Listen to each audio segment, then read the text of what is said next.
Hello, hello. Hi there, Ted. Hey, Manila, how are you? Long time no see. It's been a while. It has been. That's right. It's been a good 5 days, but welcome back. It's good to be back on. So much has happened, Ted, to catch up on this Monday, December 1st, if you can believe it. We're ending 2025. I just, wow. It's the end of 2025, folks. It's weird. And probably end of the world, maybe. Maybe. Threat of nuclear war is never off the table. Thank God for that. You know. So I'm Manila Chan. That over there is Ted Rall. You are tuned into the Ted Manila Information Show, TMI show for short, because we just always spew out too much information. Sometimes it's stuff you don't want to hear about, but probably should hear about. We're live Monday through Friday at 10 a.m. Eastern time, so please be sure to hit the like button, that thumbs up, this thing. Hit that button. Share our content. Follow us. If you're in the financial position to do so, especially on Rumble, think about being a $5 a month monthly subscriber. It goes a long way to help our little show continue to pay the bills, at least pay the bills to keep this little tugboat going. That would be nice because we enjoy being here with you too. I think that's fair to say, right, Ted? We enjoy it. No, totally. Yeah. Otherwise, why do it? Yeah, totally. I mean, that's before we even earned a penny, we were doing it because that's what we do. Somebody's got to tell you the cold, hard facts, the truth, right? Because you're not going to get it on TV. So yeah, we appreciate you all being here. Hope everybody if you're celebrating anyway, hope you had a great Thanksgiving. Ted, I think you're traveling. I hope you saw your son. Yep, absolutely. Oh, good.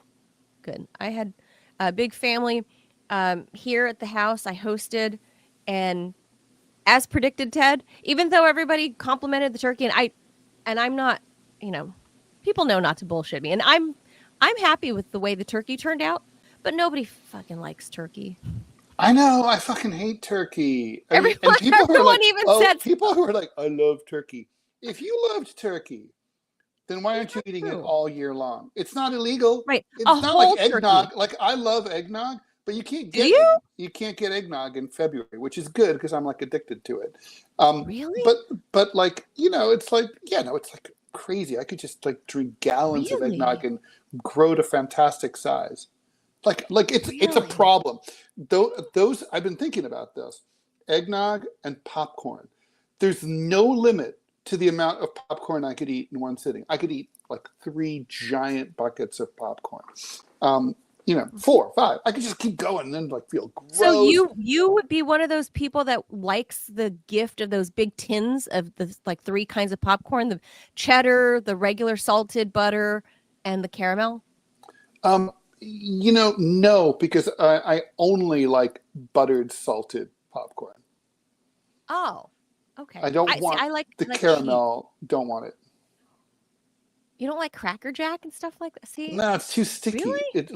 It's too. I don't like anything that sticks in your teeth.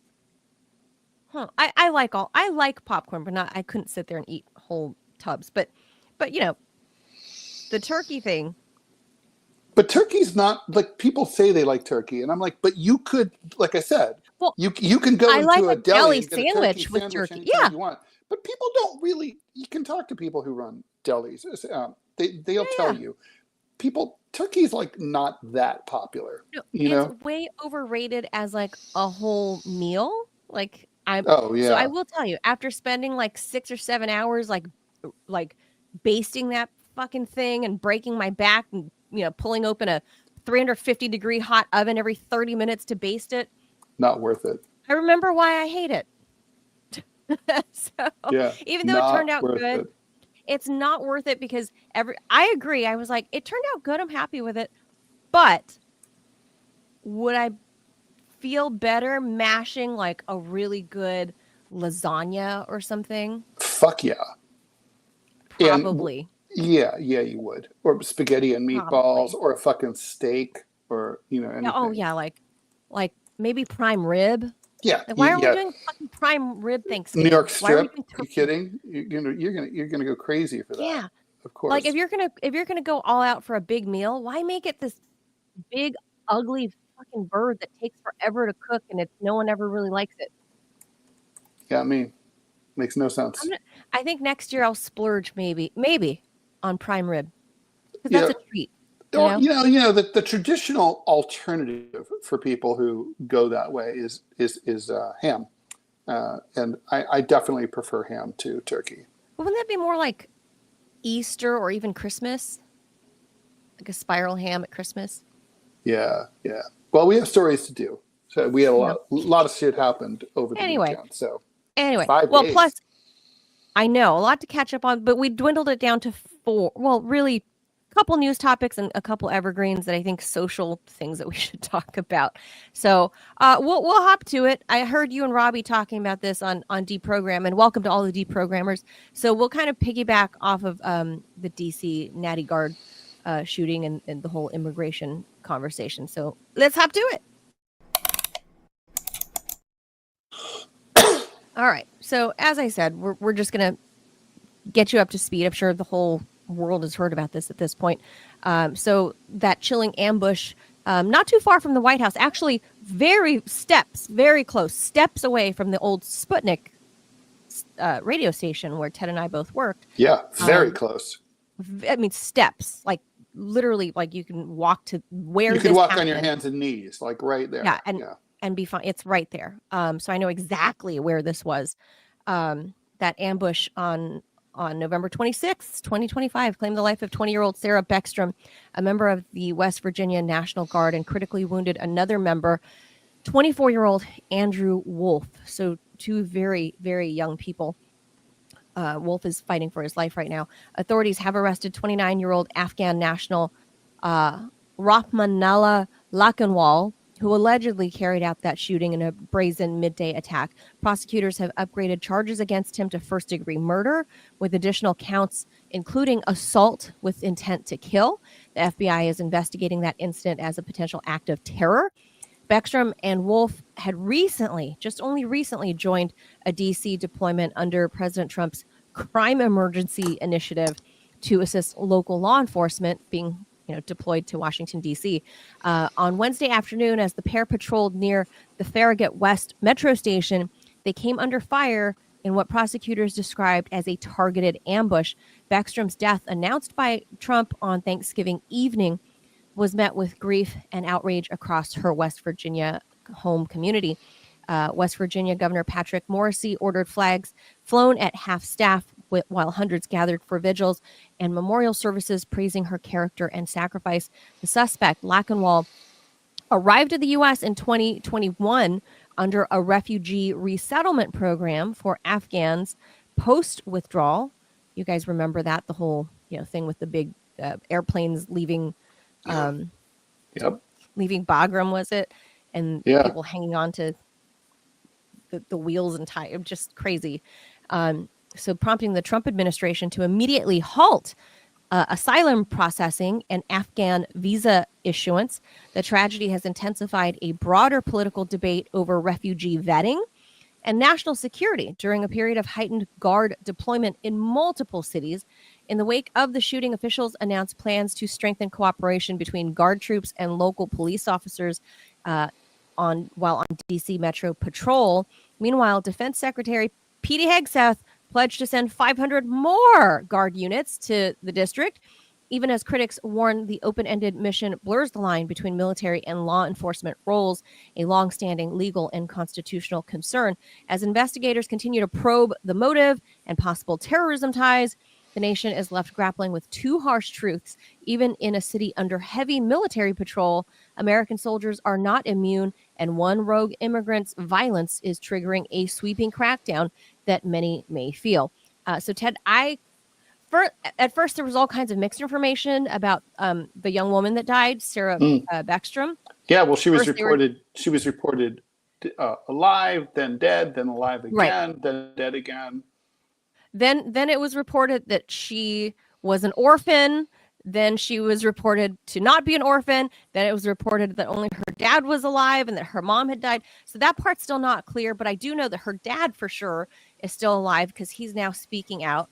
But when I first heard, like, the way Trump speaks in weird I don't even know if it's prose exactly, but the way Trump speaks is weird.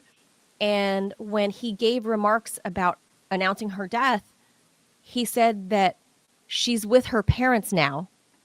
So either that meant both her parents were with her physically as she passed away, or that she joined her parents in heaven. It could have gone either way. So yeah, I can't even. I don't know what he was thinking. Yeah. No one even knows, because Trump, I don't know. I don't know how he doesn't even speak like a regular New Yorker, because it would be like more straightforward, more like Sure. to the point. I mean, you're a New Yorker. All the New Yorkers I know are just straight to the point. The way Trump speaks, I don't know. So we're still learning more about her family. But as soon as I heard that, I thought, Ted, oh my God, false flag psyop. Because as soon as it came out that this guy was a CIA, operative in Afghanistan, right? That obviously he's been like brainwashed over there, right? He's some part of some elite unit or whatever they call them. AKA up to no good. AKA corrupt, murderous, evil. Right. We gotta say it. It's true. He's whole, Clockwork Orange style, like pulled open, like brainwashed by the CIA goons. And yes, I'm going to wear a tinfoil hat here and say that it's almost like pressing a trigger button somewhere, like just, and you can, send a guy off like that, whether it's PTSD or whatever, you can send him off the cliff to go mow people down at the ready. So we don't know. And I thought here's the perfect opportunity, false flag. And this is how Trump is going to fully shut down the borders, shut down the refugee program, shut down all legal immigration processes in the country. Mm-hmm. And of course, within hours after he announced her death, non-death confusion thing, of course, he announced right away that he was going to do just that he's going to pause all immigration, legal immigration coming through. And so that's still up in the air right now. And then Pete Hegseth coming out to say, now we're going to send 500 more troops into D.C. when a federal judge just struck that down and said that they need to leave D.C. So this is going, the DOD is directly butting heads with a federal judge. So I don't know where we go from here, Ted. This is, I just want to stay out of the city. I just don't want to be there. Yeah, no, I hear you. It's extremely distressing how this administration really never wastes an opportunity to exploit the most horrific things that happen. The blame game here is off the charts. Donald Trump, at his administration, not him personally, formally admitted the murderer here, the alleged murderer, to the United States. It happened this April. He got into the U.S. Under Biden last year, but his legal status was codified this year. But he got in. He came to the U.S. He hit ground in 2021. Right, but the point is, his asylum application was initially approved by Biden, but formalized in April of this year. So the point is, both administrations are responsible for this guy being here legally. It's not surprising that a former Afghan traitor who worked for the U.S. occupation regime in Afghanistan would be admitted to the U.S. We let a lot of our former flunkies and lackeys into the U.S.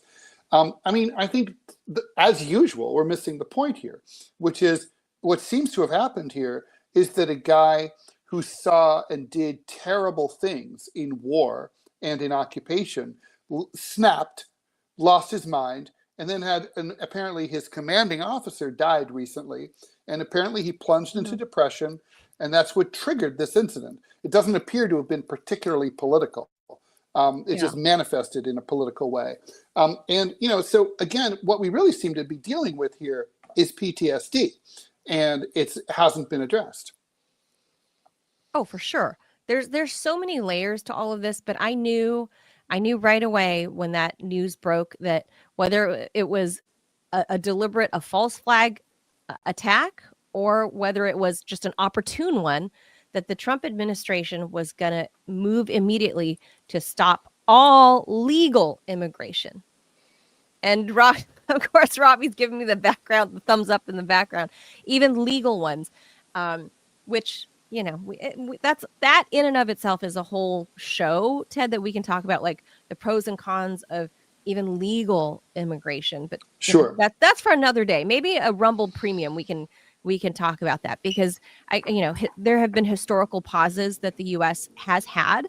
We've had caps on immigration, but many times. If you talk many times. So if you talk about vetting of people, or there's no way to vet people coming from war-torn countries that, by the way, it's really that the U.S. wrecked, right? The U.S. wrecked Afghanistan. So if there's no way for them to set up a proper, any kind of infrastructure at all, right? We've blown them back into the Stone Age. And then we go and say, after 20 years of occupation, and go and say, oh, well, that shithole country doesn't have any proper paper trail for us to properly vet them. Well, gee, why don't they have a proper medical system there for us to ask for medical records, or a governmental system to ask for records? Like, was this kid in and out of juvie when he was 14? Is he orphaned? Did the war kill his parents or his brother or his sister? We don't know anything about this guy for sure. It's all whatever on the ground intel has told us about his background. And, his cousin Hamid over there down the street's like, yes, nice boy, very nice boy. That's all we know. So,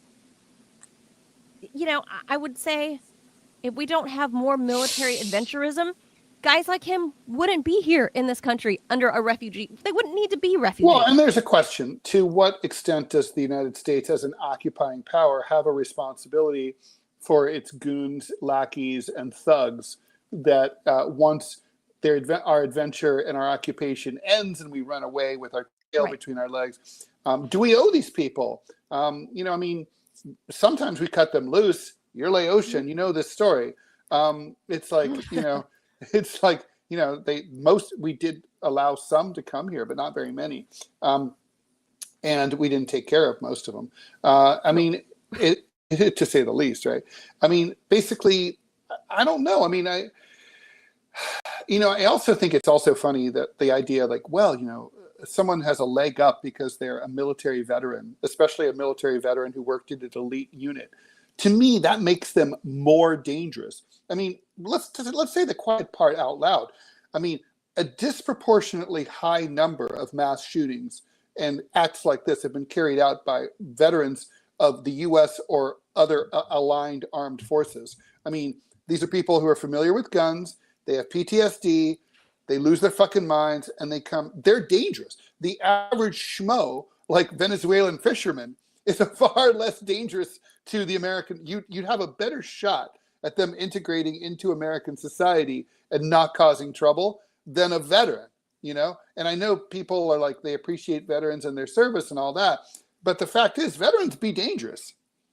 Yeah, there's not that long ago, I'm sure I can still dig it up. I have notes on it somewhere because I was discussing this topic. But locally, like where I live in Northern Virginia in Fairfax County, there, you may remember, Ted, back in 2021 when the Afghan nationals got sprinkled throughout the U.S., a lot of them were brought here to Northern Virginia, to Fairfax County. Yeah. And so since 2021, so roughly 4 years, it was on local news. I'm surprised it didn't make national news. But another guy similar to this shooter here in Fairfax County, he was pulled over, and I've seen the body cam. It's awful. He was pulled over for like speeding or doing a California rolling stop or something, a minor traffic infraction. The dude, long story short, gets shot and killed by the cop that pulls him over, but he drew a gun on the cops. Turns out he was a guy like this, like Lakanwal, like this shooter, this alleged shooter. he too worked with the United States military and was brought here on the refugee resettlement program. But he drew on the police officer that pulled him over. He didn't get to squeeze the round off, but the officer tagged him first, double tapped him first and died there on the side of the road. But it could have been a shootout. It could have been a much worse story. There's no idea. Nobody knows where this guy was going, but he was out of work, had multiple kids. He and his family made it here because they worked with the U.S. military in Afghanistan. But you could hear him in his final moments talking to the police officer in the body cam, saying that he's pissed off that the U.S. brought him here, broke his country. He's out of work, his kids. He's just trying to make ends meet. Let me go. Like I'm just trying to fucking drive. That's broken English, but that's basically what he was saying. And then he fucking draws on the cop. Fucking insane. And so he had a moment. He snapped because he's like stressed. He's getting pulled over. But it sounds like he had a similar background to this guy that killed the National Guard girl. So what do you do with those people, Ted? We abuse them in their country. Yep. Whether they're traitors or not, that's not the conversation. The point is we used them. But then what do we do with them? Well, I mean, the truth is, like, Manila, you're right. There's no way to be sure, right? I don't care. Whenever you're dealing with human beings, it's like, honestly, it's like you get a dog from the shelter. It looks cute. It's adorable. You use your instincts. Hopefully you bring it home and it doesn't eat your child. Mm-hmm. It's like, so basically, the screeners do their best and they hope for the best. But the fact is, every single person you allow into the United States represents a potential threat to the safety of the public. This is no exception. Now, I would say, again, that a member of the military is a higher than average threat. That does not mean any particular member of the military is, but on average, if you don't know anything about people, if you're just generalizing by group, these would be low on my list of people to admit to the U.S. I mean, I'm just saying, but it's also, there's the question of like putting these National Guardsmen in harm's way for no reason. I mean, This isn't Katrina. This isn't like they weren't sent there into Western North Carolina to help flood victims. They're there for no reason. Nobody wants them there. The authorities in the District of Columbia have gone to court to get them removed. Okay, so you're putting people in harm's way who are also, by the way, not even being sent to dangerous areas in D.C. So you're basically downtown. You're having them walk around and they're sitting ducks. I mean, honestly, if you're this woman's like relative and you're being told like, make me understand why my sister died. I don't know if I'm President Trump and I call the family to express my condolences. Can I really say she was making the city safer? She was protecting her fellow Americans? No, you really can't say that. You literally can say she died for no fucking reason whatsoever. Yeah. I just wish Lakanwal had thrown a Subway sandwich at her. That would have been better. No question about it. We were really trying to propagate that into a thing, Ted. All right, we got to get to our first ad before we move on to the next story. All right. I think it's already up. All right. So if you haven't already, make sure you download the Rumble app. It's free, simple to use, and the best way to stay connected to the content you want. Once you've got it, search for this channel here and hit follow. That way you'll get a notification every time we go live. No missed shows, no extra steps. You can grab it right now using the link in the description or the pinned live chat. You'll see it right there if you're in the Rumble chat. Download it to your phone and you're ready to go. And if you prefer watching it on the big screen, Rumble is available on all major streaming devices and smart TVs. Just search for Rumble. Follow the channel and be part of the action. I do. I watch it. Well, I have it both on my smart TV and my phone, so I can catch all. I don't really watch TV anymore. Everything's kind of on Rumble when I watch anything. All right, let's hit the Jaws, and then we'll go to Ted's. Ted, we're trying a new thing. I'm going to hit the Jaws in between each story because it makes it easier to cut. And I'm Okay. curious how the AI will chop it up when we do our shorts.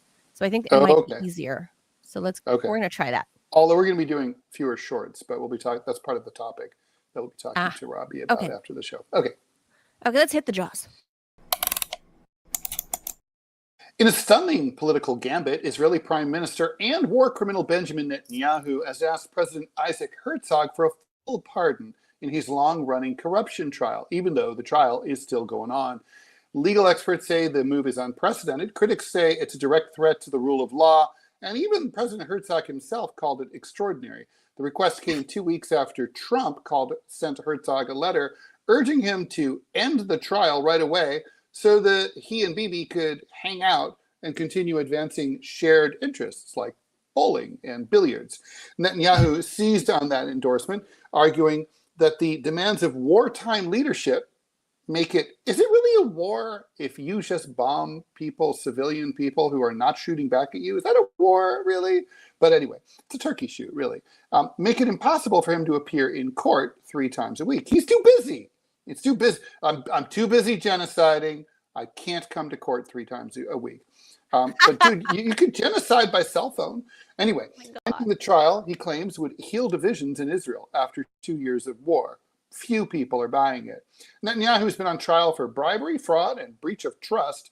Breach of trust, he's a politician. I mean, anyway, okay, whatever. Since 2019, accused of trading regulatory favors for luxury gifts and media coverage. He denies all wrongdoing, casts the prosecution as a deep state, politically motivated attack, like Trump. But Israel's legal scholars warn that pardoning a sitting prime minister before he's convicted would shred equality before the law. The president of Israel, Herzog, typically grants a pardon only after you're convicted and you express remorse, neither of which Netanyahu is offering. Not to mention, I don't think he has remorse as like in his toolbox. Instead, he's asking the president to bypass all usual procedures. Opposition leaders are up in arms. Yair Lapid said a pardon without guilt or resignation would be unthinkable. Former military chiefs Gadi Eisenkot and Benny Gantz blasted the request as a distraction from Netanyahu's deeply unpopular judicial overhaul and a new bill expanding military service exemptions for the ultra-Orthodox. Even allies admit that this move would be divisive ahead of the October elections. Herzog will now go to the Justice Ministry, the equivalent of the DOJ, before making any decision to ask them what they think. That decision will redefine Israeli democracy and determine whether any leader stands completely above the law. Democracy. They still call it that, Ted? They're still running with that one? It's hilarious. Like, well, it's a democracy if you don't count the, 40% of the people under your control who are not allowed to vote. But okay. Yeah, that's what I mean. Like, well, I mean, Ted, it is 2025. We're almost in 2026. As we've seen with Ukraine, defending Western democracy means you cut out all media except the state-controlled ones, right? Yep. You cancel your elections. All elections, all political parties. So I would say Ukraine set the stage in 2022 about what the definition of democracy is. So maybe, Israel is jumping on that. And I also think, Ted, I think you have a misunderstanding about Netanyahu's, need to be there to witness or lead the genocide firsthand. Like you need to be there. You need to physically be there, Ted, because it's, there's no replacing it. It's like being at the Super Bowl. You can't watch it on TV. You're saying you got to be active and you'd be fully engaged in your genocide. Yeah. No half-assing. No, you can't call it in from court. You can't tell, your general to like, bro, FaceTime me. I'm stepping out. I'm telling the judge I'm going to the bathroom. FaceTime me. You can't do that. You gotta be there, on the sidelines so you can watch the whole genociding in person. But I do think, Ted, I think Bibi knows that for one reason or another, whether he's not genociding enough for one one faction of Israelis, right? So there's that. That's true. There's the other side. There's a small minority that hate him and his wife because of whatever different political issues. And then there's the handful that are really pissed off about the whole judicial thing, and then the faction that's all pissed off about the Orthodox thing, right? The exemptions that they've traditionally had. But at any rate, nobody in Israel likes Netanyahu, and he knows like the war or whatever you want to call it is coming to an end, which means he and his wife are back up for grabs for these corruption scandals. His wife too, like she's dirty too. She's done as much shopping as Mrs. Zelenskaya, Mrs. Zelensky. I think they go shopping together in the Champs-Elysees. So, you know, those two ladies, we talk a lot about Zelensky himself, and we say how beautiful his wife is, but she's not free of scandal. Somehow she's escaped all of it, just like Netanyahu's wife has escaped much of the overseas scandal about her corrupt behavior. So I'm going to say, if your husband be corrupting, you be corrupting too, bitches. Yeah, almost impossible not to be, right? I mean, yeah. For sure. Absolutely. So I think that's, you know, he's trying to wrap up. Do you think Herzog gives this to him? I mean, completely unprecedented. I don't think so. No, I mean, the president of Israel is a pretty ceremonial position, right? And basically, you know, it's not like the president of the United States. The PM is the real power. But basically, the president of Israel is supposed to have sort of a high, upstanding, moral, supervisory role in society. He's supposed to be above it all. And, you know, his personality so far has indicated that he's not the kind of guy who's going to let this happen. He's going to be like, this is going to be bad for, even if I pardon you, you're going to have to go through the conviction and you're going to have to say you're sorry.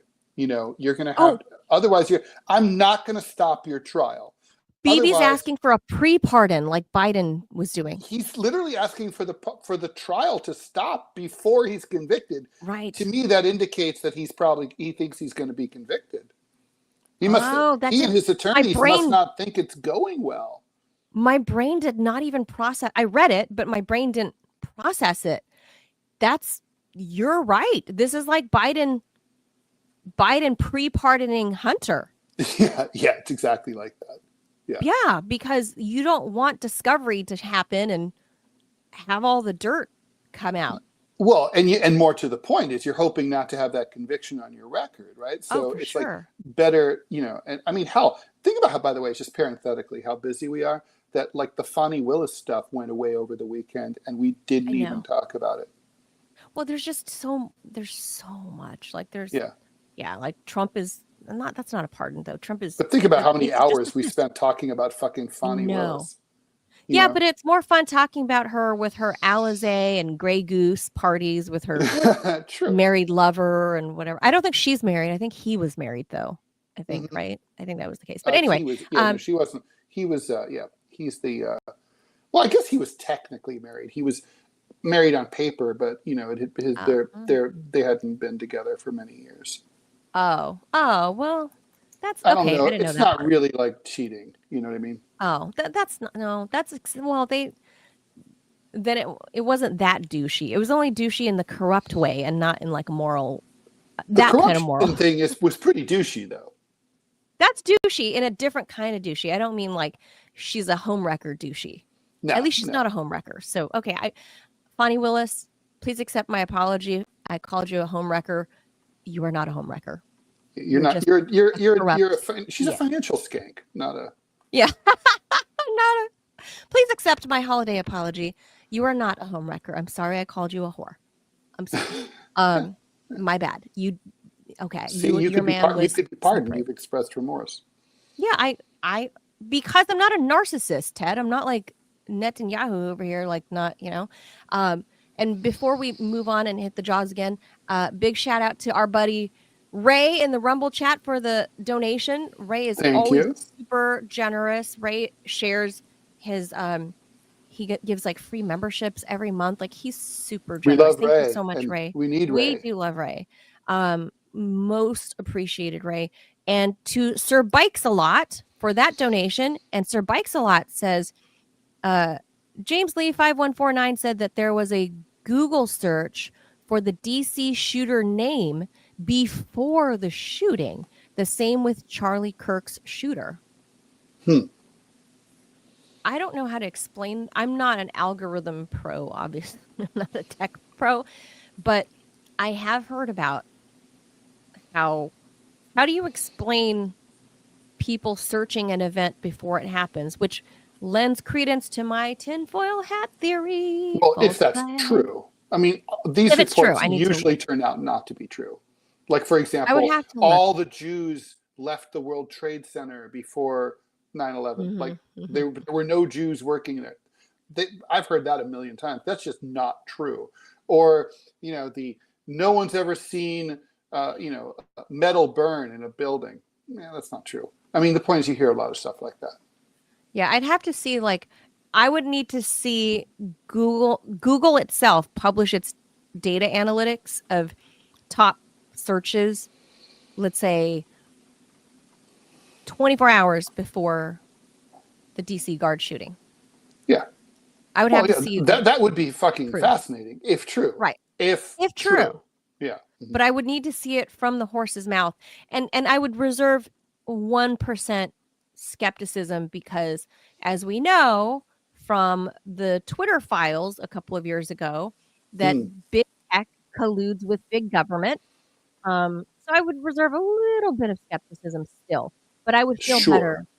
I would feel better if I saw an actual report from Google saying, DC National Guard shooting was a subject being searched for before, I need to see that.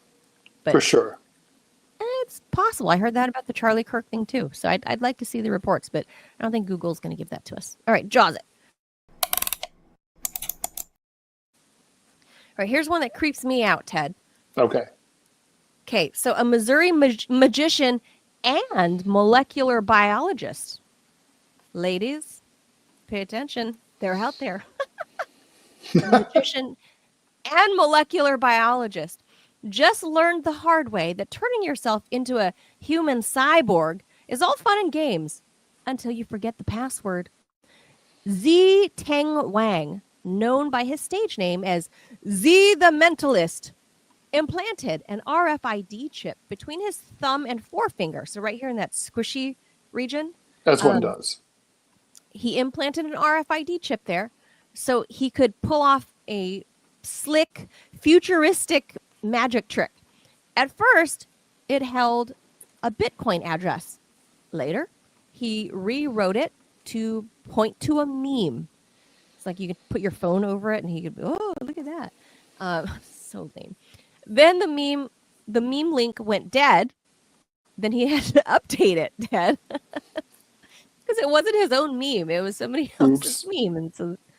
And he realized he locked himself out of the chip. Yeah. Oops. Oh my God. The man literally forgot the password to the technology that he chose to install in his own body. When Mr. Wang reached out to tech savvy friends for help, and he didn't have that hey, what are the, what was the name of your first pet? Right, or it's not written in some notebook somewhere or a diary somewhere. So Wang reached out to his tech friends, and the response wasn't very encouraging. The only workaround, they said, would be a brute force attack, hooking an RFID reader to his hand for days, maybe weeks, cycling through endless password combinations. The other option, a minor surgical removal. Hardly the sleek sci-fi image he was going for, Wang summed up his situation with painful accuracy. Quote, I'm living my own cyberpunk dystopia life right now, locked out of technology inside my body, and it's my own damn fault. That's what he posted to his Facebook, his public Facebook. Beyond the comedy, there's a warning here, folks. As tech companies push deeper into implantable devices and brain-computer interfaces, think Elon Musk's Neuralink. Wang's misadventure shows just how fragile enhanced humanity, that's what they're calling it, Ted. Enhanced humanity. What a name. Can be. Servers go down, companies fold, software gets outdated, and occasionally people forget their own password. So for now, Mr. Wang is stuck with the high-tech implant that he can't access and a story that he'll never live down. The magic trick has officially become the punchline. Wah, wah. So I really do have to say I have some sympathy for this guy, even though he's a retard, because first of all, I can imagine myself doing something like that. Not the implant, but like, setting up a password and then forgetting it because I just never use it or whatever. I mean, think about, for example, if you think that you wouldn't do that, think about all the people you call and you used to know their phone number, but you put it into your phone and now you just hit their name and now you don't really know their phone number anymore. You couldn't call them from the street if you had to, or borrowing someone else's phone. It's the same principle. I mean, a lot of these passwords are sort of stored automatically. Like think about like your Apple ID if you have an iPhone. You'll hardly ever use it, right? And do you remember it? I mean, I think a lot of people have trouble remembering that because they don't use it very often. Yeah, I remember that. I have to go in there all the time because I set up, it's because I have a kid that uses the technology that I have to approve things on, so I have to sign in. That one I do. But phone numbers that I used to be so good at remembering phone numbers, and obviously now I'm not. Well, because you don't need to be. No, you don't need, because we've exported our memory into this external appendage, right? That's right. And that's as much tech reliance as I'm willing to live on. As you know, I'm always talking about, like, I would rather live an analog lifestyle. I mean, Ted, you and I had Gen X really was the last generation to have the luxury. I'm going to call it the luxury of tech-free childhood and even young adulthood. I mean, I didn't have a cell phone until I was in college. So I became a young adult without it. Yeah, I think I got mine. I was definitely in my mid-30s when I got a flip phone the first time. Yeah. So, I mean, because that's our you're at the top end of Gen X and I'm at the baby end of Gen X. So that's the right time frame. When I was in college, you'd have been a grown adult, maybe early, somewhere in your early 30s when I was 20. Well, what year were you in college? 99. Oh, yeah, for sure. I was 36 years old.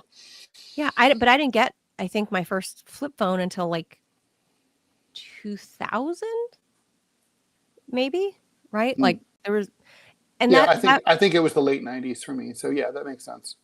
Yeah. So yeah, when it became a little more accessible, but we had, I'm going to say, the great luxury of growing up analog and the brain power that's required.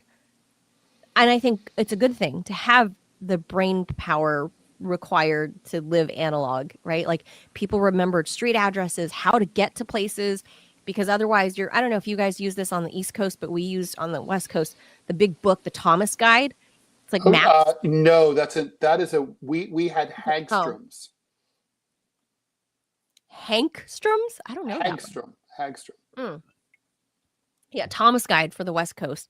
That's a very famous, for the West. That's right. Yeah, West Coast. Like you can drive up and down the entire West Coast using just the Thomas Guide. But I think things were better then. And now, like, we're going to try to implant tech into our bodies. Look. Oh, well, we are. I mean, I will say there's one argument that I can make in favor of it. Don't say Dick Cheney. Then we can live forever like Dick Cheney. No, not at all. Somebody turns off your heart. God, he's the argument against it. The medical, like putting medical data. So for example, my cat Clovis is he has a chip, like many dogs and cats. Yeah. So in case he's lost and picked up by animal control, people will say like, oh, like he belongs to Ted Rall, right? And it has my phone number and address in there. Okay, so the point is, like, you could put that in a human being, and it could say like, oh, this person's diabetic, this person is allergic to penicillin. And then if they're found, and then, first responders would have that, could scan you and have that information immediately available. You can get that with the old people bracelets. Yeah, but okay, that's true. But not implanted into your flesh. Like that's. Okay, but like a bracelet's easily lost, forgotten, Yeah, if you wear it like the way, military guys wear their dog tags when they're out in the field. When you wear, I used to have one of those bracelets. Also, it's like only, as you say, only old people do it. So it's like, what about young people? What about kids? Yeah, I know. I personally don't even like wearing, I don't like wearing jewelry. I wear a wedding band and that's it. So I don't know. I don't know what would be on your person. I don't know. That's a hard one, but I certainly don't want an implant because then I feel like that's something they can track you with, like your car with the thing that we have in the windshield. What's it called? It's not a West Coast thing. It's an East Coast thing. The speed, no, that's not what it's called. What is it called? The transponder? The transponder in your car? That records how fast you were going or like what direction. Where? It's basically like a data recorder inside your car, whether you like it or not. Fast track. That's what it's called. You mean to pay tolls? Yes. Okay, so, or Easy Pass in the Northeast, yeah. Easy Pass, that's it. Because California started adopting that a few years ago, and we called it Fast Track. But here on the East Coast, yes, it's called Easy Pass. That's it. But it's the same thing, yeah. So I don't know. Is there something with us all the time that we can put that information in? Is it safe from hackers? I don't want it in my body because everything's hackable. So that's me. All right. I'm with you on that. Last topic. Topic. This is a TED topic for sure. As soon as I read it, I was like, oh, this is TED. And this is so TED. I gotta hit the jaws. Do it. The U.S. is in the middle of an electric bike explosion, pun intended. And the injuries coming with it look less like bicycle accidents and more like motorcycle crashes. This article isn't even about all the fires that e-bikes cause in buildings. It's what began as a green, affordable alternative to cars has now become one of the fastest growing public safety problems in the United States. Nationwide, e-bike injuries have increased by a factor of 10-fold in just the last 4 years, going up from 2,200 in 2017 to over 23,000 in 2022, according to federal data. Head injuries alone are up 49 times. Even more alarming, while pedal bike crashes carry a fatality rate of 0.3%, e-bike crashes clock in at 11%. So you have like a 1 in 9 chance of getting killed if you fall off your e-bike or run into something. Nearly 40 times higher. Why? You're going faster, the e-bike weighs a lot more, and there's no regulation at all. Most Americans think of e-bikes as bikes plus, but actually they're a lot more dangerous. Class 2 e-bikes, which are popular with teenagers, can hit 20 miles an hour with a motorcycle-style throttle, no pedaling required. Many weigh 50 to 70 pounds, so that doubles the force of impact in a crash. This is like the law of conservation of momentum in physics. And jailbreaking apps, magnets, and tuning kits can push them past 28, 30, or even 40 miles an hour with no license, no training, no enforcement. So you have like a 10-year-old out on one of these things. The result is chaos on the nation's roads, sidewalks, and school zones.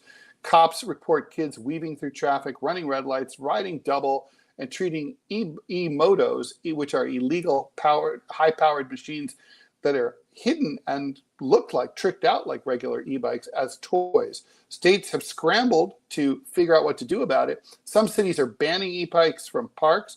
Universities block them from campus. And New York City, where delivery e-bike crashes have soared, has imposed a 15-mile-an-hour limit on certain routes. California has become the epicenter of the crisis after a wave of deadly crashes, including the catastrophic injury of 15-year-old Amelia Stafford, whose skull had to be partially removed after falling off a throttle-powered e-moto without a helmet. Her surgeon said that her injuries resembled a violent motorcycle crash, not a fall from a bike. Her case fueled new legislation, including age minimums, helmet rules, and bans on speed modification apps for Class 2 bikes. But even with new laws, demand keeps rising. E-bikes aren't just bikes. They're fast, heavily motorized vehicles being used without the rules or training that their power requires. And unless national standards catch up, America's e-bike revolution is steering straight into a public health crisis. Here's some statistics, Ted. Let's hear. I don't know I know a lot of people are probably looking into buying that one for going green, maybe as a gift for Christmas coming up, right? Because Black Friday sales were first time in history to hit like $250 billion in U.S. history. But from 2022, that's the latest data that the U.S. has on it. 1.1 million electric bikes sold in 2022. However, other studies say global sales are expected to reach over 80 million units by the year 2030. The market for e-bikes are already valued at $32 billion in 2025. So it's a big thing. And in California, Ted, I have some of my friends from high school, a couple high school sweethearts. They had 2 kids. Their son, Ethan, died earlier this year from an e-bike accident. Jesus. He was 15 years old, riding on in their subdivision.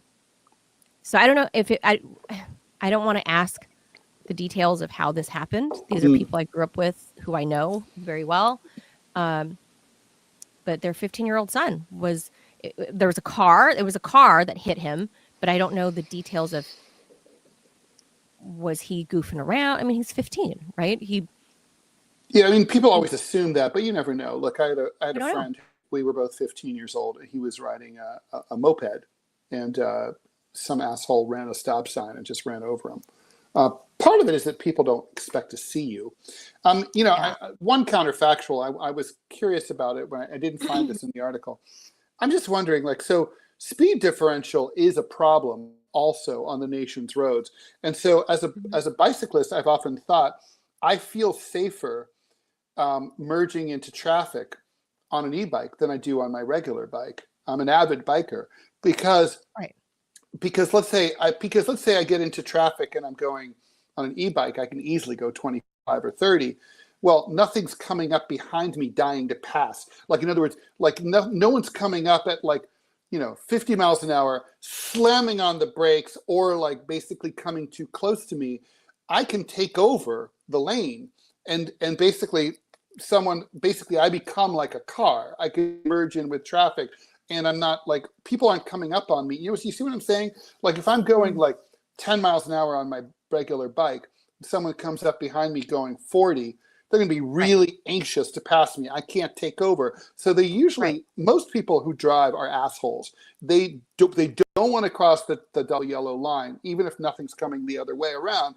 They won't. They won't cross the fucking paint. It's paint on the street. Go around. I'm a person that'll go way around. Go around the bicyclist. Give the bicyclist the entire lane. Go all the way around them. You don't want to hit them. You don't want to, even if you hate them, you don't want to have to fill out all those forms, and you don't want to live with the guilt and being sued by their survivors, right? So, but people, they try to squeeze past you. It's terrifying to be buzzed by a passing SUV or whatever. So I do think that it feels safer. It's probably based on these statistics that we just talked about. It's an illusion on my part, I'm sure. But I think e-bikes sure be fun, no question. But I mean, I think the true reminder here is, I gotta say, e-bikes, the real regulation is you should absolutely have to wear a helmet. You should absolutely probably have to wear knee pads. Absolutely. It should be required. I don't wear a helmet at all when I bike. And I get it. That's my choice. My body, my choice. I fucking hate helmets. But you're on a regular bike. On my regular bike, yeah. But you can get killed. No, I know. Bike. But the point, and don't do what I do, like wear a helmet. But the point is, I think it should be the law. Like a cop should be able to stop an e-biker if you're not wearing a helmet, because it's true. You're just going so much faster. If you take a fall, and they're so heavy, you hit a fucking pothole. You're like, and the thing itself will hit you. I had a minor in Thailand, a very minor wipeout with on a motorcycle, on a very light motorcycle, and like they have there. And even so, I was amazed at like how fucking you're balanced, and then suddenly that thing is on you, and it's heavy as shit, and and like it's bad. Like I was kind of like scraped up against a guardrail, and so like it wasn't that big a deal really, but it could have been, and so I think the weight it's a concern. Yeah, you have so much momentum. The other thing about the speed is because it's so heavy. Again, I mentioned physics. Just in the same way that it takes like a train, like a freight train needs a mile to stop. It's like you literally, if you're driving something that's weighs 50 or 75 pounds, it's a lot more time to slow down. You can't stop on a dime. My bike weighs 9 pounds, and I can stop on a dime. Yeah. These things are getting bigger and bigger, and these e-bikes are north of 50 pounds. North. So if you got 50 pounds going at 30 miles an hour, I mean that's going through somebody's windshield, Ted. For sure. It is. No question. Something 50 plus 70 pounds, 30 miles an hour. Yeah. Good night. So I hope people are very careful. Because like I said, this is, my friends, because I have actual friends who lost their 15-year-old on an e-bike just a few months ago. It haunts me. My kid is so far from that age, but it haunts me because this is the technology that's out there and people just they think of it as a toy. And I'm not casting any blame to, obviously not my friends. Well, there's no regulation. I mean, like for example, in New York City, also the e-bikes are terrorizing the regular bikers too, because they're on the same bike path. I'm not sure they really should be. I feel like they should have their own category or be mixed in with cars. I mean, the thing is, it is a really great form of transportation in a city because you can go, on very little power, really far. All these Uber Eats drivers. You can park anywhere. You don't need any room. You don't need and you're not taking up a lot of space. You're not imagine all the space a car or an SUV takes up.